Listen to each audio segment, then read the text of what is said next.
కాలానుగుణంగా దేవుని వాక్యాన్ని ఎలా బోధించాలో కూడా నేర్చుకోవాలి. అప్డేట్ అవుతున్నాం మనమందరము. మూర్ఖంగా మాట్లాడవద్దు. ఎవరితో, ఎక్కడ, ఎప్పుడు దేవుని వాక్యముతో మాట్లాడాలి. నువ్వు ఏది మాట్లాడినా బైబిల్ రెఫరెన్స్ ఉండాలి. అప్పుడే అవతల వ్యక్తి నోరు మూతపడతాడు. నువ్వేమో పిచ్చి పిచ్చి మాటలు మాట్లాడి అతనికి కోపం తెప్పించిన తర్వాత, అతనికి పిచ్చి లేచిన తర్వాత నువ్వు ఆ పిచ్చిలో బలైపోతాను. అక్కడ జరుగుతున్న సంఘటనలు అదే. అంతలా భయపెడుతున్నప్పుడు యథార్థంగా ఒప్పుకో. చస్తే నీకోసమే వస్తానయ్యా, నీ చావైనా అనేకులను లేపుతుందేమో చూద్దాం. ప్రభువైన యేసుక్రీస్తు నామములో కూడి వచ్చిన మీ అందరికీ వందనములు, శుభములు. అందరూ బాగున్నారా? ఈ గత మాసమంతా కాచి కాపాడి ఈ మరొక నూతన మాసాన్ని మనకు అనుగ్రహించిన దేవుని బట్టి కృతజ్ఞతాస్తుతులు ఉదయకాలం నుంచి చెల్లించాము. ఈ 5వ నెల మే నెలలో మొదటి పరిశుద్ధ పునరుత్థాన ఆరాధనలో పాల్గొనే భాగ్యము మీకు, మాకు, మనందరికీ అనుగ్రహించిన దేవుని బట్టి స్తోత్రములు. ఈ మొదటి ఆదివారము మీ మధ్య నిలబడి దైవ సేవకుల అనుమతితో మీ యొద్ద దేవుని వాక్యాన్ని పంచుకోవడానికి దేవుడు నాకు ఇచ్చిన చక్కటి అవకాశాన్ని బట్టి దేవుని స్తోత్రములు చెల్లిస్తున్నాను. జాగ్రత్తగా దేవుని వాక్యాన్ని పరిశీలించి దేవుని వాక్యంలో ముందడుగులు వేద్దాం. చాలా సమయము విలువైనది కనుక క్లుప్తంగా దేవుని వాక్యాన్ని వివరిస్తాను. మీరు కూడా శ్రద్ధ కలిగి దేవుని యొక్క వాక్యాన్ని అర్థం చేసుకొని విన్న వాక్యాన్ని విడిచిపెట్టక హృదయంలో బదిలపరుచుకొని ఆ వాక్యాన్ని అనుగుణంగా మన యొక్క జీవితాలను మార్చుకోవాలని మీ అందరికీ ప్రభు పేరిట సెలవిస్తున్నాను. మరొకసారి అందరికీ వందనములు. బాగున్నారా? బాగున్నారు కదా? ఒకసారి బాగున్న వాళ్ళంతా హల్లెలూయా చెప్తారా? హల్లెలూయా, హల్లెలూయా. దేవునికి స్తోత్రం. బాగున్నారు కదా? ఎందుకంటే మనం మౌనంగా ఉంటే మూగవాళ్ళం అనుకుంటాడు దేవుడు. అంతే కదా? మాట్లాడాలి కదా. మనకేం కావాలో ఆయనకు చెప్పాలి. ఆయన అడిగింది మనం కూడా చేయాలి. ఓకే, మీరు చాలా వాక్యాన్ని లోతుగా పరిశీలన చేద్దాం. అపోస్తుల కార్యములు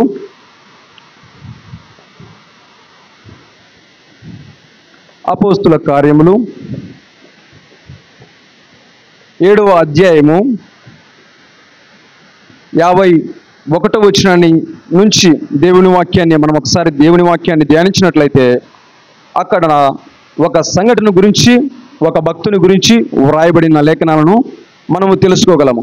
అపోస్తుల కార్యములు 7వ అధ్యాయము 51వ వచనం నుంచి అంత్యం వరకు మనం జాగ్రత్తగా వాక్యాన్ని పరిశీలన చేసినట్లయితే అక్కడ ఒక భక్తుడు దేవుని వాక్యాన్ని చక్కగా వివరిస్తాడు.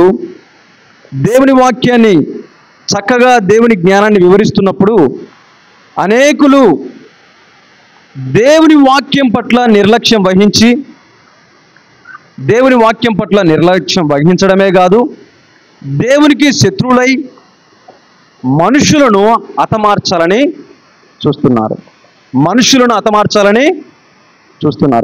ఇక్కడ జరిగిన సంఘటన కూడా నేటి సమాజంలో మనం ఇప్పుడు చూస్తున్నాం. దాదాపుగా ఈ 10 లేదా 15 రోజుల వ్యవధిలోనే చాలామంది దైవ సేవకులను హతమారుస్తున్నారు. చాలామంది దైవ సేవకులను దూషిస్తున్నారు. చాలామంది సువార్థికులను కొడుతున్నారు. కనిపించేవారు కొందరు, కనిపించని వారు అనేకులను, ఎవరైతే క్రైస్తవాన్ని ప్రకటిస్తున్నారో వారిని చాలా ఇబ్బంది పెడుతున్నారు. చూశారా మీరు న్యూస్లు? గోదావరి ఖని అనే ఆర్టీసీ బస్టాండ్ దగ్గర కొందరు మతోన్మాదులు ఒక సువార్థికుడు కరపత్రాలు పంచుతున్నప్పుడు అతనితో అసభ్యకరంగా ప్రవర్తించడమే కాదు, అక్కడ ఏమీ చేయలేక ఆ మతోన్మాదులకు సహకారము అందించారు. ఇలానే కాదు, ఇంకా ఈ మధ్య VBS వేసవి సెలవుల కాలంలో చిన్నపిల్లలకు దేవుని వాక్యం సెలవిస్తుంది. బాలుడు నడవలసిన త్రోవలో వారిని నేర్పము, వాడు పెద్దవాడైనప్పుడు వాటి నుండి తొలగిపోకుండా దేవునికి దగ్గరైతాడని దేవుని వాక్యం చెప్తుంటే, ఈ వేసవికాల విరివి సమయాన్ని చిన్నపిల్లలకు దేవుని వాక్యాన్ని VBS CBS అని వాడుకుంటుంటే, అలాగే చర్చిలోనికి ప్రవేశించి చాలామంది ఆ చర్చిలోనికి మారణాయుధాలు తీసుకొచ్చి కూడా చేస్తున్నారు. అయితే దేవుని వాక్యంలోనికి మనం వెళ్దాం. ఎందుకు వారికి అంత అక్కస్సు అంటే, దేవుని వాక్యం సెలవిస్తుంది, క్రైస్తవులను ఎందుకు చంపుతున్నారంటే, మొదటిగా మనం ఏం చేస్తామంటే సత్యాన్ని చెప్తాం. మనం ఏం చేస్తాము? సత్యాన్ని చెప్తాం. మొదటిగా మనం ఏం చేస్తాము? సత్యాన్ని చెప్తాం. అపోస్తుల కార్యములు 7వ అధ్యాయాన్ని మనము జాగ్రత్తగా గమనిస్తే 51వ వచనం చూడండి. అక్కడ ఏముంటుందో, ముష్కరులారా, మీ హృదయములను చెవులను దేవుని వాక్యమునకు లోపరచనులని వారులారా, మీ పితరుల వరే మీరును ఎల్లప్పుడూ పరిశుద్ధాత్మను ఎదురించుచున్నారు. మీ పితరులు ప్రవక్తలలో ఎవరిని హింసింపక యుండిరి, ఆ నీతిమంతుని రాకను గూర్చి ముందు తెలిపిన వారిని చంపిరి. ఆయనను మీరు ఇప్పుడు అప్పగించి హత్య చేసిన వారైతిరి. దేవదూతల ద్వారా నియమింపబడిన ధర్మశాస్త్రమును మీరు పొందితిరి కానీ దానిని గైకొనలేదని చెప్పాను. సువార్తికులు, క్రైస్తవ బోధకులు, పండితులు, పామరులు ఎవరైనా కానివ్వండి, చదువు వచ్చిన వారైనా చదువు రాని వారైనా, ఎవరి బాధ్యత అయినా యేసుక్రీస్తునందు విశ్వాసముంచి రక్షణ పొందుతావో, బాప్తిసం పొందుతావో, నీవు యేసుక్రీస్తుకు ఒక శిష్యుడవు. నీవు యేసుక్రీస్తుకు ఒక శిష్యుడవు. నీ భుజము మీద కూడా సువార్త భారం అనేది ఉంది. అట్టి సిద్ధాంతము దేవుడు మనకు నేర్పించాడు కనుకనే ఎట్టి క్రైస్తవుడైనా సువార్త చేయకుండా ఆపలేడు, ఆగలేడు, నిలబడలేడు. ప్రతి విశ్వాసికి కాస్తో కూస్తో దేవుని వాక్యము తన ఇరుగు పొరుగు వారికి పంచుకోవాలని తృష్ణ, ఆశకొని అనేకులకు సువార్త అందిస్తున్నప్పుడు ఆ సువార్త ప్రకటింపబడడం వల్ల వారికి వచ్చే నష్టం ఏంటంటే, అందరూ క్రైస్తవులైపోతారేమో, అందరూ క్రైస్తవులైపోతారేమో. వీడేంటిరా, మందిరాలను వదిలి వచ్చేసి, వీధులను వదిలేసి, ప్రభుత్వ ఆఫీసుల్లో రకరకాల వివిధ కార్యక్రమాల ద్వారా క్రైస్తవులు సత్యాన్ని ప్రకటించడం ద్వారా ఆ సత్యాన్ని ఎదుర్కొనే శక్తి లేక ఏం చేస్తుంటారు, వారికున్న బలము చేత, వారికున్న అండదండ చేత దాన్ని తుది ముట్టించాలని ప్రయాసపడుతున్నారు. క్రైస్తవం ఏం నేర్పిస్తుందంటే, అనేక మతముల వలె కాక మతానికి వేరై జీవించండి అని చెబుతుంది. మతము ఒక మనిషిని ఎప్పటికీ రక్షించలేదు. మతము ఒక మనిషిని ఎప్పటికీ, ప్రతి మతములో కొన్ని ఆచారాలు ఉంటాయి, కొన్ని గుడ్డి విశ్వాసాలు ఉంటాయి, కొన్ని మూఢనమ్మకాలు ఉంటాయి. వాటన్నిటిని అనుసరించాలి. క్రైస్తవ మతము కూడా లోకములో అనుసరించేవారు అనేకులు ఉన్నారు. కానీ యేసుక్రీస్తు వారు క్రైస్తవ మతాన్ని ఎక్కడా ఎప్పుడూ బోధించలేదు.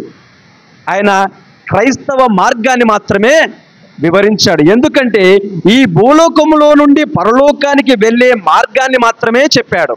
ఈ భూలోకము నుండి పరలోకానికి వెళ్ళే మార్గాన్ని మాత్రమే చెప్పాడు. కానీ మతం ఏం చెప్తుందంటే, ఈ భూలోకంలో ఎలా జీవించాలో చెబుతుంది. ఇంకా అలాగే మనం ముందుకెళ్తే వీళ్ళకి ఏంటి అక్కస్ అంటే, అనేకులను ఎందుకు ఇలా చంపుతున్నారంటే, వారిలో ఉన్న లోపాలను తెలియపరుస్తాం. అనా తాగుతున్నావా? అయ్యా దయచేసి తాగవద్దయ్యా. అమ్మా ఆకేసుకుంటున్నావా? అమ్మా వేసుకోవద్దమ్మా. అమ్మా పాపాన్ని విడిచిపెట్టమ్మా అని వారిలో ఉన్న లోపాలను ఎత్తి చూపుతున్నాం. కాబట్టి వారికి భయం. ఎప్పుడేంటినా పాపి పాపి పాపి అంటాడు, మా దేవుళ్ళు అలా చెప్పలేదే అని భ్రమపడుతూ, ఓకే వీన్నే అంతం చేస్తే సరిపోతుంది కదా అని వారేమనుకుంటారంటే సత్యాన్ని చెప్పకుండా అడ్డుకుంటారు. ఇంకొక విషయం ఏంటంటే, క్రైస్తవులు ఎక్కడైనా ఎప్పుడైనా ధైర్యంగా సువార్త చెప్పగలరు. ఎప్పుడైతే నమ్మి బాప్తిజం పొంది రక్షణ పొందుతావో నీవు, అప్పుడే పరిశుద్ధాత్మ అనే వరము నీకు అనుగ్రహిస్తాడు. ఆ వరము పిరికితనము గల ఆత్మను నీకు అనుగ్రహింపలేదు. కానీ ఎలాంటి ఆత్మ? నిబ్బరము కలిగి ధైర్యముగా పావురుము వలె నిష్కపటముతో, పాము వలె వివేకముతో, యుక్తితో క్రైస్తవులు నడుచుకోవాలి. అలాగే క్రైస్తవులు ఏం చేస్తారంటే కొన్ని జ్ఞానయుక్తమైన మాటలు సెలవిస్తున్నప్పుడు వాటిని ఎదుర్కోలేరు. వాటిని క్రీస్తులో ఉన్న ఔన్నత్యాన్ని వారు వర్ణిస్తున్నప్పుడు వారేమంటారంటే క్రీస్తులో ఉన్న ఔన్నత్యాన్ని ఒప్పుకోలేక, గెలవలేక మనిషినే హతమార్చాలని చూస్తారు. క్రైస్తవులు కూడా ఎప్పుడూ మనిషిని ద్వేషించవద్దు. మతము మనిషిని ద్వేషిస్తుంది, కానీ క్రీస్తు మాత్రం ప్రతి మనిషిని ప్రేమించమంటున్నాడు. క్రీస్తు మాత్రం ప్రతి మనిషిని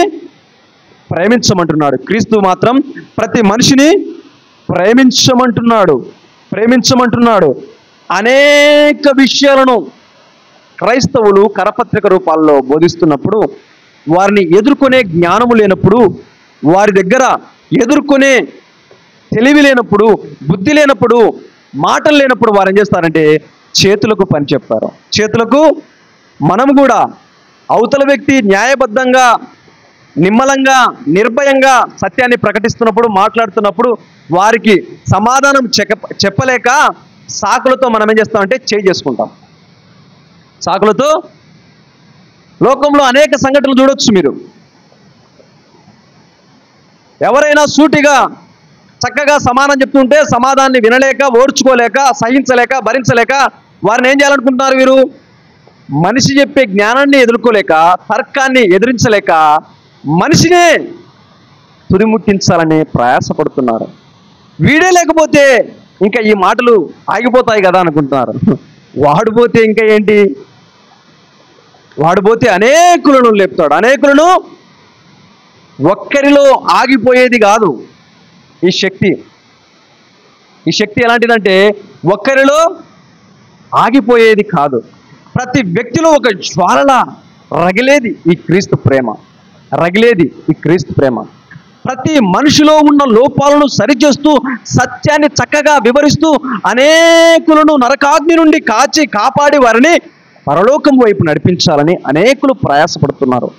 నడిచి సువార్త చేసేవాళ్ళు ఉన్నారు, సైకిల్ మీద సువార్త చేసేవారు ఉన్నారు, కరపత్రాలు పంచి క్రీస్తు ప్రేమను వివరించేవారు ఉన్నారు, ఇంకా వాహనాలను వాడుకొని సువార్తను పరిచయం చేసేవారు ఉన్నారు, వారికి ఇచ్చిన తలాంతులను వాడుకొని సువార్త పరిచయం చేసేవారు ఉన్నారు. వారికి ఉన్న జ్ఞానము, వారికి ఉన్న తెలివి, వారికి ఉన్న ఉద్యోగము, వారికి ఉన్న హోదాను బట్టి కూడా దేవుని వాక్యాన్ని చక్కగా వివరిస్తున్నారు.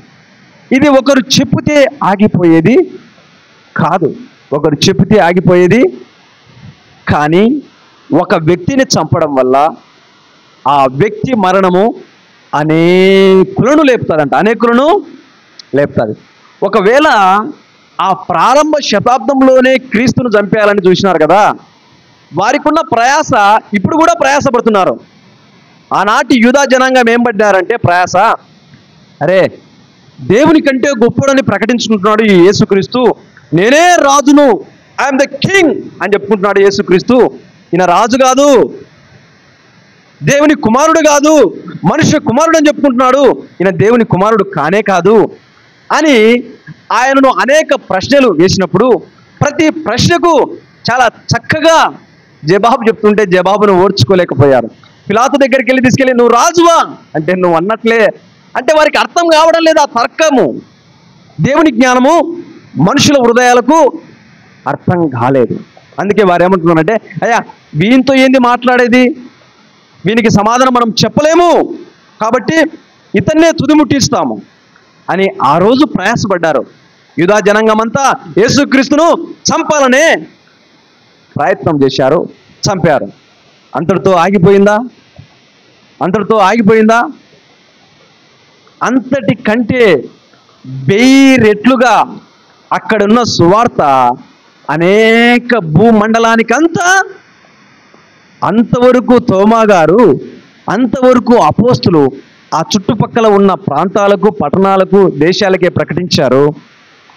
యేసుక్రీస్తు వారు ఎప్పుడైతే సమాధి చేయబడి తిరిగి పునరుత్థానుడై ఆరోహణుడై వెళ్ళే ముందు చెప్పిన మాటలన్నీ జ్ఞాపకం చేసుకొని అపోస్తులైన తోమా గారి యొక్క ఉద్దేశాన్ని మనం అర్థం చేసుకుంటే, భావాన్ని మనం అర్థం చేసుకుంటే, యేసుక్రీస్తు వారిని చూసి అయ్యా భూతము, దయ్యము అని మాట్లాడుతుంటే తోమా గారితో దేవుడు అన్నాడు, నువ్వు వచ్చి నీ వ్రేలును నా చేతిలో ఉంచి చూడు అంటే, అప్పుడు చూసిన తర్వాత తోమా గారు, నిజముగా నీవు పునరుత్థానుడైన దేవుడు అని నమ్ముచున్నానయ్యా అని అన్నప్పుడు దేవుడు అన్నాడు, అయ్యా ఇలా ప్రతి ఒక్కరూ నన్ను చూసి తెలుసుకోవాలంటే చాలా కష్టం అండి.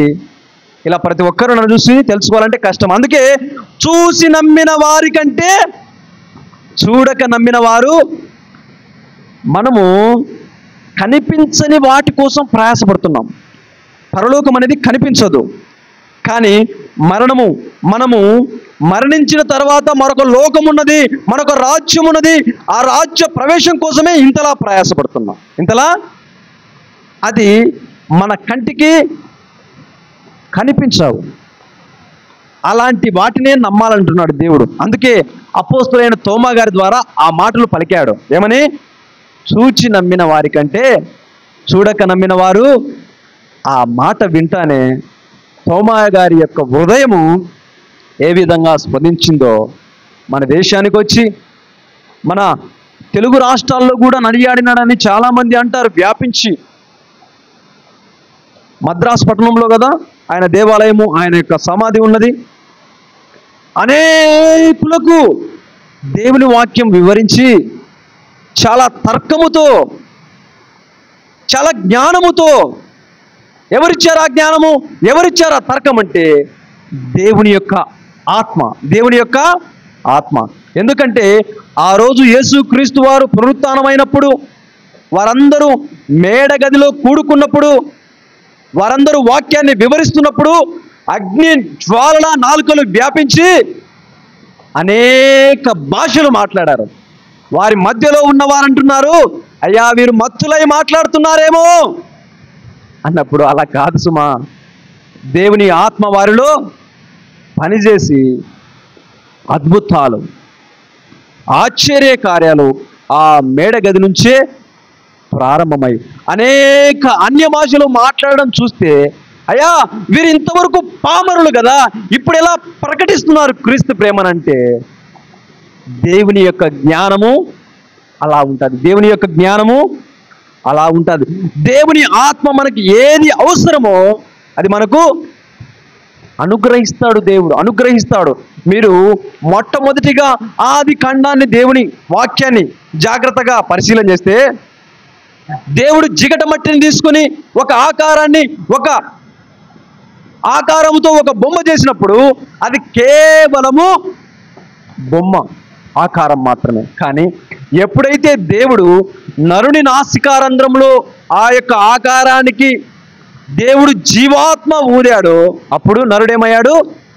జీవాత్మ అయ్యాడు. అంటే దేవుని ఆత్మ మనలో ప్రవేశించి దేవుని యొక్క ఔన్నత్యాన్ని తెలుసుకోవడానికి ప్రయాసపడుతున్నాడు. దేవుడు సర్వము ఎరిగినవాడు, అన్నీ చూస్తున్నాడు. ఎవరికి ఏది కావాలో అన్నీ నేర్పిస్తాడు. మీరు చాలా జాగ్రత్తగా గమనించారో లేదో, మన పితరులు అనేకులు చదువు రాని వారు ఇంగ్లీష్, హిందీ, తమిళ్ ఇంకా అనేక భాషలన్నీ మాట్లాడారు. ఇప్పుడు చదువుకున్న డిగ్రీలు, పిహెచ్డీలు చేసిన వారు కూడా ఆ తెలుగు, ఇంగ్లీష్ తప్ప వేరే భాష మాట్లాడలేరు. ఏమీ చదువు రాని వారు, అసలు పలకబట్టుకొని వారి నుంచి నోట కూడా దేవుడు అనేక భాషలు. దైవ సేవకులు, పెద్దలు యేసన్న గారి యొక్క జీవితాన్ని పరిశీలన చేస్తే, ఆయన బహుశా 5-6 తరగతుల వరకే చదువుకున్నాడని నేను విన్నాను. ఆయన వెర్రివాడై ఈ లోకములో ప్రయాణం చేస్తూ తిరుగుతున్నప్పుడు రక్తము అంతా, శరీరం అంతా రక్తమయమై రైలు పట్టాల వెంట తిరుగుతున్నప్పుడు దేవుడు ఆయనను దర్శించాడు. దేవుడు ఆయనను దర్శించాడు. నిన్ను నన్ను కూడా అలా దర్శిస్తాడు దేవుడు. ఎందుకు ఈ మాట చెప్తున్నాడు? దేవునికి వ్యతిరేకం చేస్తున్న ప్రతి వ్యక్తిని ఆయన గమనిస్తూనే ఉన్నాడు. ఆయన గమనిస్తూనే ఉన్నాడు. కానీ మనము కూడా అనేకులకు దేవుని వాక్యం చెప్పేటప్పుడు కొద్దిగా జ్ఞానము ఉపయోగించాలి. వెర్రి వారి సువార్త ప్రకటించవద్దు.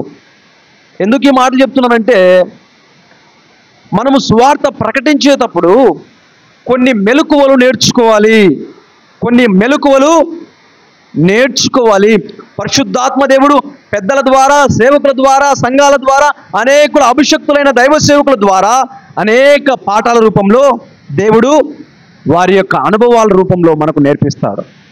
ఎందుకు ఈ మాట చెప్తున్నారు? అనేకులు యవనస్తులు కరపత్రాలు పట్టుకొని వెళ్తున్నారు సువార్త చేయడానికి. వారిని కొట్టినప్పుడు, తుచ్చినప్పుడు మరలా వారు ద్వేషించడము, తిరిగి వారు కొట్టడము, ఇలా మాట్లాడితే క్రీస్తు యొక్క ప్రేమ వారికి ఏ విధంగా అర్థమవుతుంది? వారు ఏ విధంగా రిసీవ్ చేసుకుంటారు?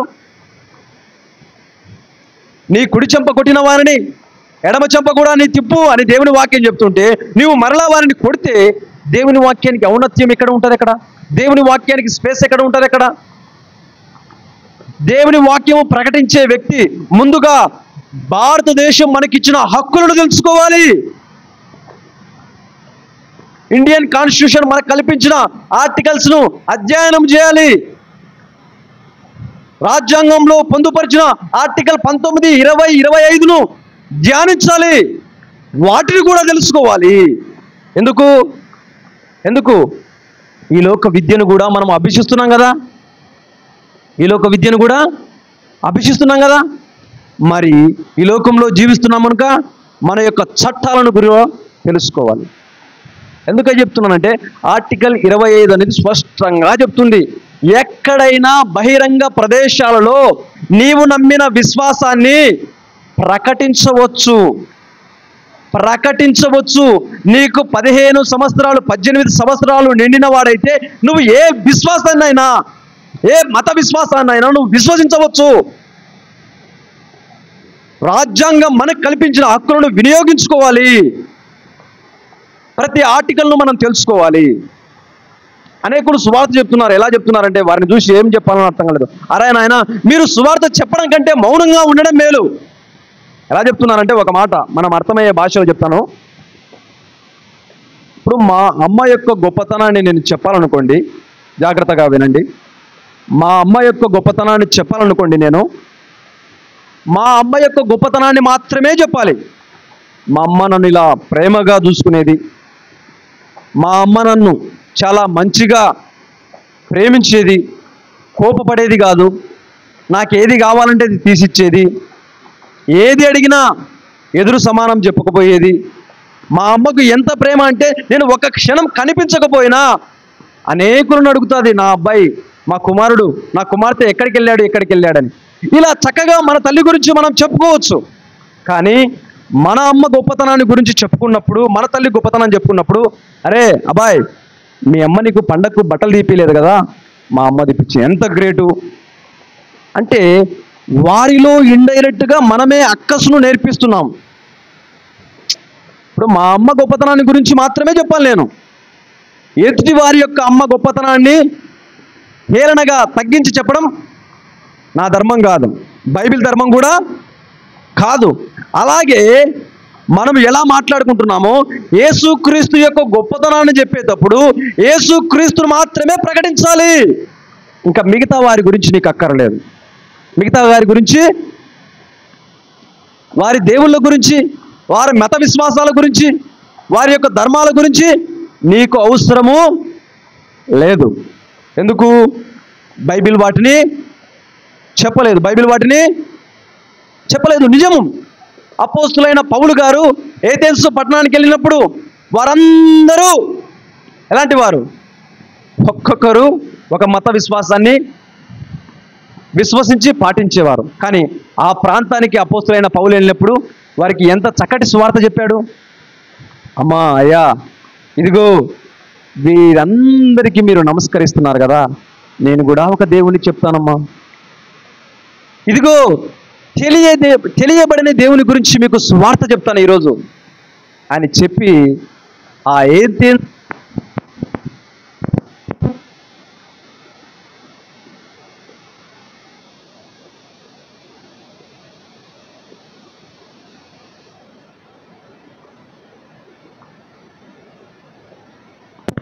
ప్రేమను, ఔన్నత్యాన్ని మాత్రమే వివరించాడు. మనం కూడా తెలుసుకోవాలి, సువార్తకి వెళుతున్నప్పుడు ప్రాథమికంగా క్రీస్తు ప్రేమను గుర్తెరగాలి. మనము ఎదుటి వ్యక్తి దాడి చేసినప్పుడు కూడా దేవుని చిత్తమైతే అక్కడ మౌనిగా ఉండాలి నువ్వు. ఎందుకంటే ఆ మౌనతనమే ఈరోజు సువార్త అనేకులకు పరిచయం చేసింది. ఎందుకు ఈ మాట చెప్తున్నంటే, అపోస్తులైన పౌలు 12 మంది వారిని హతమార్చడానికి ప్రయత్నం చేసినప్పుడు వారు ఎదురు తిరగలేదు. అలాగే ఇంకొక భాగాన్ని మనం తెలుసుకోవాలి. ఎప్పుడైనా మన మీదికి మరణ సంఘటనలు మనకు ఎదురైనప్పుడు దేశము కల్పించిన హక్కులను వినియోగించుకోవాలి. అపోస్తులైన పౌలు గారు ఆయనకున్న రోమా పౌరతత్వాన్ని అనేక చోట్ల వాడుకున్నాడు. తద్వారా నేనేం చెప్పాలనుకుంటున్నానంటే, మనకున్న హక్కులను, మనకున్న ప్రాథమిక విధులను, మనకు ఈ దేశము కల్పించిన అవకాశాలను కూడా సద్వినియోగం చేసుకోవాలి. అపోస్తులైన పౌలును వారు తర్కించి మాట్లాడి బంధించి పడుతున్నప్పుడు నేను ఎవరు అనుకుంటున్నారు?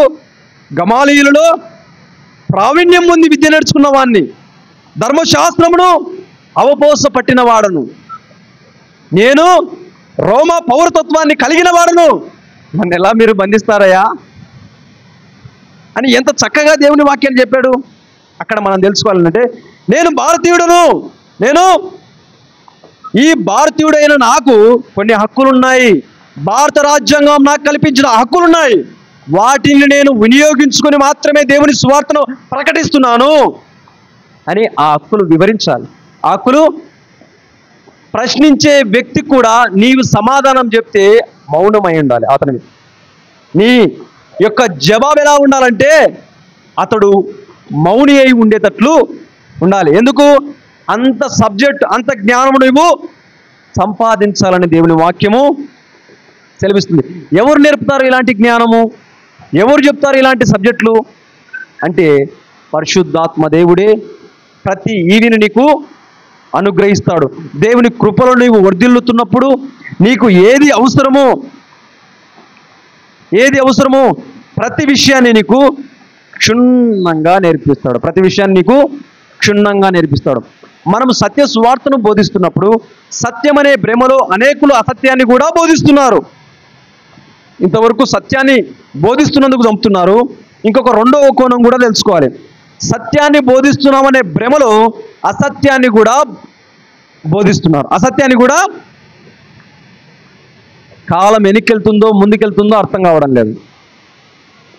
ఇంకా ప్రాథమికమైన చిన్న విషయాల కోసం దేవుని దగ్గరకు రావడము, అవి తీరిన తర్వాత దేవుని యొక్క నుండి తొలగిపోవడము, వైదొలిగి వెళ్ళిపోవడము, ఇలాంటి వారు క్రైస్తవులు కాదు. ఎందుకంటే యేసుక్రీస్తు యొక్క స్వభావాన్ని నువ్వు జాగ్రత్తగా గమనిస్తే,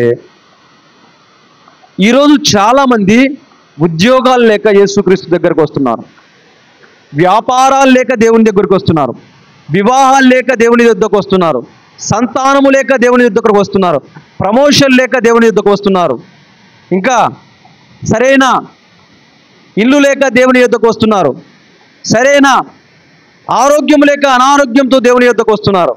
ఇంకా చెప్పాలంటే ఈ భూలోకంలో అనుభవించాల్సిన అన్నిటినీ పొందుకోవాలని దేవుని యొద్దకు వస్తున్నారు. ఈ సమయంలో మీకు అందరికీ చాలా మంచిగా అరటిపండు ఒలిచిపెట్టినట్టు ఒక మాట చెప్తాను, గుర్తుపెట్టుకోండి.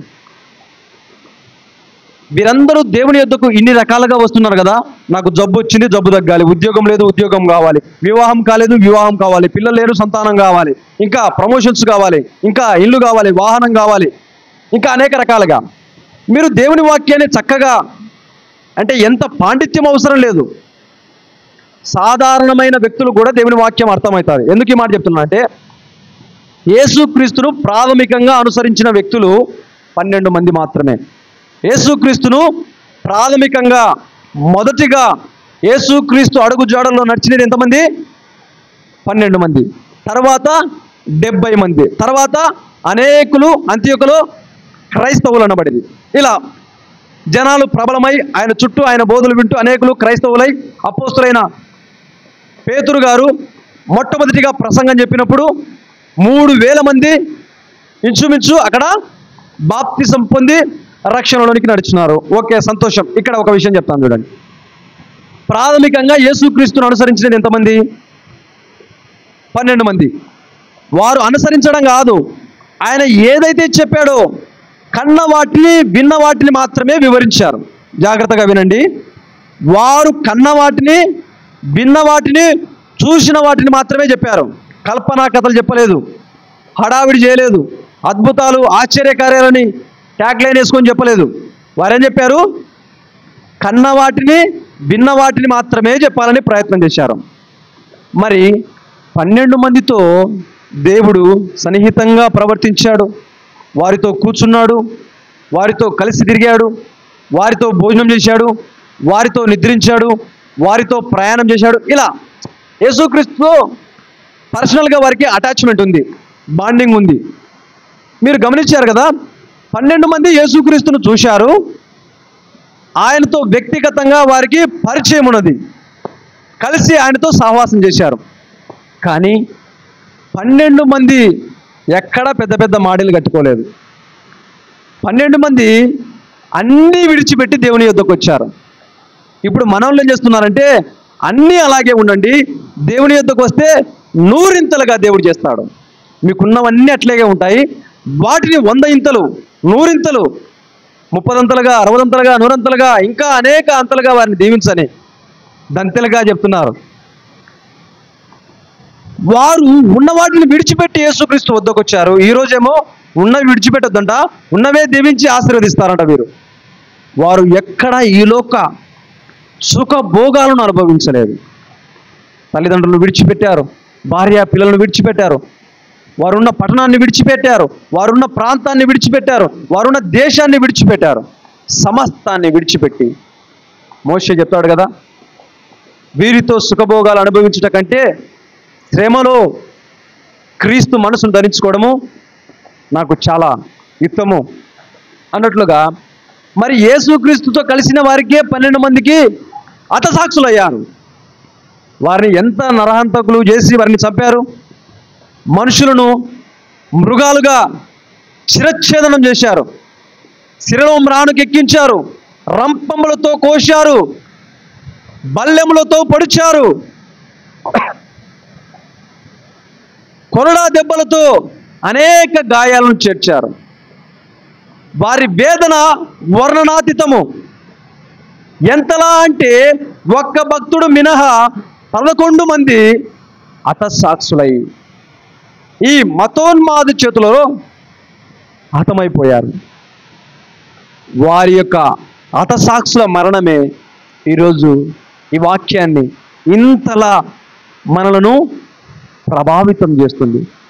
చూడండి, యేసుక్రీస్తుతో వారికి ప్రత్యేకంగా పరిచయం ఉన్న వ్యక్తులే అన్ని కోల్పోయారు. చివరికి ఎలాంటి చావులు వచ్చారు? వాళ్ళు దిక్కులేని చావులు వచ్చారు. దేవా నీవే నాకు దిక్కు అన్నట్లుగా చనిపోయారు. మరి ఆనాడు క్రీస్తును వ్యక్తిగతంగా పరిచయం కలిగి, ముఖదర్శనాన్ని కలిగి, విందులోను, ప్రయాణంలోను, భోజనంలోను, పంక్తిలోను, నిద్రలోను భాగం పొందుకున్న వారికే అలాంటి కష్టాలుంటే మనకి ఎన్ని కష్టాలు వస్తాయండి? ఈరోజు స్పిరిచువాలిటీ గాస్పల్ బోధిస్తున్న వారందరూ ఏమని బోధిస్తున్నారు? 100 మంది వస్తారు, సరైన విశ్వాసంలో 2-3 కంటే ఎక్కువ ఉండరు. ఆయన వస్తేనే ఈయన వెళ్తాడంట, ఇంకా మిగతా వారు వెళ్తే ఈయన వెళ్ళాడు. మరలా ఆయన సంవత్సరం వచ్చేంత వరకు, కూటాలు పెట్టేంత వరకు ఈయన లోకానుసారంగా జీవిస్తాడు. మరలా ఆయన వచ్చి ఆ పట్టణంలో, ఆ ప్రాంతంలో కూటాలు పెట్టినప్పుడు మరలా వీలైతే మరలా 2వసారి కూడా బాప్తిసం పొందుకోవాలని ప్రయాసపడతాడు. ప్రయాస అంటే వారికి దైవ సేవకునికి వ్యక్తిగత బాండింగ్ అనేది లేదు. సంఘం యొక్క నిర్మాణం అలాంటిది కాదు. సంఘ సేవకునికి, సంఘ విశ్వాసికి ప్రతిరోజు అనుబంధం ఉండాలి. నువ్వు సంఘ సేవకునికి దూరమై వెళ్తున్నావంటే పాపానికి దగ్గర వెళ్తున్నావు. దేవుని సన్నిధికి దూరమై వెళ్తున్నావంటే సాతాను వద్దకు నువ్వు, దేవుని సన్నిధికి నువ్వు వచ్చినప్పుడు దైవ సేవకుని ద్వారా నువ్వు హెచ్చరింపబడతావు, నువ్వు సరిచేయబడతావు, నువ్వు తెలుసుకుంటావు. కానీ నువ్వు దేవుని సన్నిధికి రాకుంటే అన్ని సాతాను నీకు అనుమతి ఇచ్చేస్తాడు. కాబట్టి దేవుని వాక్యాన్ని విశ్వసించాలి. విశ్వసించిన వాక్యాన్ని మన యొక్క దైనందిన జీవితాల్లో అలవర్చుకోవాలి. అలవర్చుకున్న వాక్యాన్ని అనేకులకు పరిచయం చేయాలి. పరిచయం ఎలా చేయాలి? వ్యక్తిగతంగా ఎవరు ఎక్కడికి వెళ్ళొద్దు. ఆ రోజుల్లో కరపత్రాలు చాలా ప్రాముఖ్యమైనది.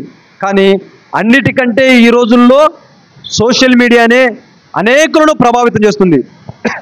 ఒక కరపత్రిక నువ్వు పంచితే ఆ కరపత్రిక వాడు తీసుకుంటాడో లేదో తెలియదు, కానీ చించి పడేస్తాడో, జోబులు పెట్టుకుంటాడో, ఎక్కడ వెళ్తాడో, 100కో 100కో 10ల సంఖ్యలో మనం ఇచ్చినప్పుడు వారిలో అరదు ఆ కరపత్రాన్ని తీసుకొని చదివి విశ్వసించాలను. నేటి సమాజంలో అలా కాదు. చాలా బహిరంగంగా సువార్త వీడియోలు వినిపిస్తున్నాయి, పాటలు వినిపిస్తున్నాయి. టీవీ ఛానల్లో, వార్తాపత్రికల్లో, న్యూస్ ఛానల్లో రియల్గా దేవుని వాక్యాన్ని ప్రకటించేవారు అనేకులు ఉన్నారు. కాలానుగుణంగా దేవుని వాక్యాన్ని ఎలా బోధించాలో కూడా నేర్చుకోవాలి. అప్డేట్ అవుతున్నాం మనమందరము. మూర్ఖంగా మాట్లాడవద్దు. ఎవరితో, ఎక్కడ, ఎప్పుడు దేవుని వాక్యముతో మాట్లాడాలి. నువ్వేది మాట్లాడినా బైబిల్ రెఫరెన్స్ ఉండాలి. అప్పుడే అవతలి వ్యక్తి నోరు మూతబడుతుంది. నువ్వేమో పిచ్చి పిచ్చి మాటలు మాట్లాడి అతనికి కోపం తెప్పించిన తర్వాత, అతనికి పిచ్చి లేచిన తర్వాత నువ్వు ఆ పిచ్చిలో బలైపోతారు. అక్కడ జరుగుతున్న సంఘటనలు అవే. అంతలా భయపెడుతున్నప్పుడు యథార్థంగా ఒప్పుకో. చస్తే నీకోసమే చస్తానయ్యా, నీ చావనే అనేకులను లేపుతుందేమో చూద్దాం. గత నెలలో చూశాం కదా, మార్చి నెలలో 24వ తారీఖున దైవదాసులు, దైవ సేవకులు, హతసాక్షులుగా మరణించిన వ్యక్తి, ఆయన చనిపోయిన తర్వాత అనేకులు ఆయనకు ఆకర్షితులు అవుతున్నారు. ఎందుకు? ఇంతలా దేవుని యొక్క ఔన్నత్యాన్ని, ప్రేమను పొందిన వ్యక్తినే పోగొట్టుకున్నదని. తీర్పు ఇచ్చే తీర్పరులే, న్యాయస్థానంలో నిలబడిన న్యాయమూర్తులకే భయము కలుగుతుందంట ఆయన గురించి